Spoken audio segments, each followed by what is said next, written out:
Monsieur Flonneau, alors vous êtes professeur d'histoire contemporaine. Vous êtes un spécialiste de la mobilité, donc ça tombe bien parce qu'on a parlé de transport. Oui, non ? Je voyais votre œil frisé. Non, bon.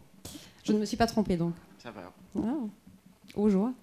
Donc spécialiste de la mobilité. On vient de parler de transport là. Le Grand Paris, évidemment, c'est bien plus que du transport. C'est peut-être aussi ça qui pose des questions de gouvernance. Et puis c'est peut-être aussi un projet qui est beaucoup plus ancien ou en tout cas que Paris portait depuis peut-être plus longtemps.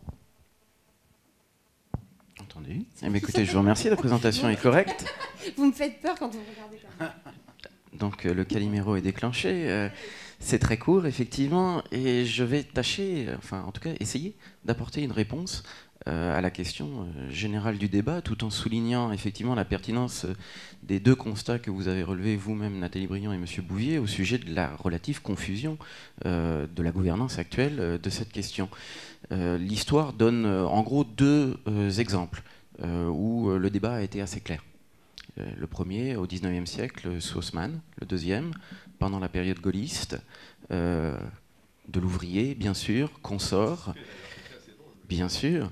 Et donc, dans cette perspective-là, il y a deux héritages qu'il s'agit de comprendre assez clairement. Et il me semble que, quoique survenu pendant un empire, la logique et le postulat haussmannien étaient assez républicains.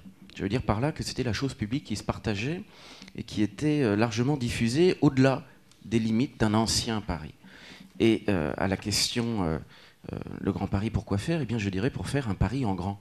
Et c'est la véritable, à mon avis, ambition peut-être qui devrait être celle des architectes, bien sûr, mais aussi des urbanistes, dans un sens plus large, des spécialistes de transport, évidemment, mais enfin aussi de l'activité, c'est de réfléchir aux conditions de la bonne diffusion de la norme d'urbanité désirée que représente Paris, capitale, aimée, ville passionnelle, évidemment, et sa bonne diffusion à une échelle régionale. Et donc la deuxième phase historique au cours de laquelle ce Paris en grand a connu, à mon sens, une certaine réussite, c'est évidemment la phase de grand équipement gaullien des années 1960-1970. On peut interrompre là le développement, en quelque sorte, au moment où la ville bascule dans un nouveau paradigme, pour le dire un peu simplement. Je pense que pendant un siècle et demi, on a vécu de croissance jusqu'aux années 1970. 68 est une bonne date dans la société française pour constater les renversements de tendance.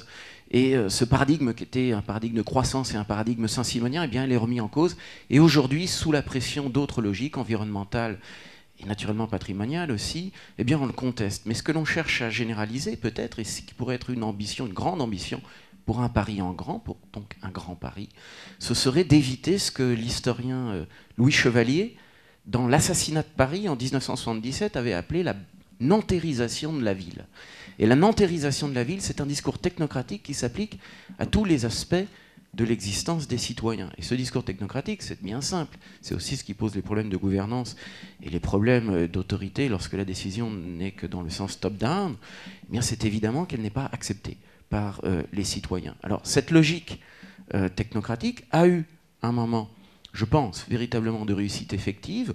Des bilans ont pu en être tirés. Donc, vous avez mentionné ma qualité d'historien. Je dirais aussi que je m'intéresse aux mobilités dans la collection Culture Mobile chez Descartes et compagnie. On cherche effectivement à voir ce qui fait l'épaisseur de la ville. Mais de ce point de vue-là, il y a effectivement beaucoup à faire dans une mise à niveau. Et il n'est pas hasardeux, il n'est pas anormal non plus que le projet blanc soit d'abord un projet de transport, parce que les transports n'ont pas pour seule finalité de transporter les gens. Ils ont pour finalité de créer de l'activité, de créer du lien social. Bref, il y a toute une logique positive, un cercle vertueux de cet investissement transport qui doit être retrouvé, qui doit coïncider avec une norme d'hygiène, d'urbanité, d'équipement public.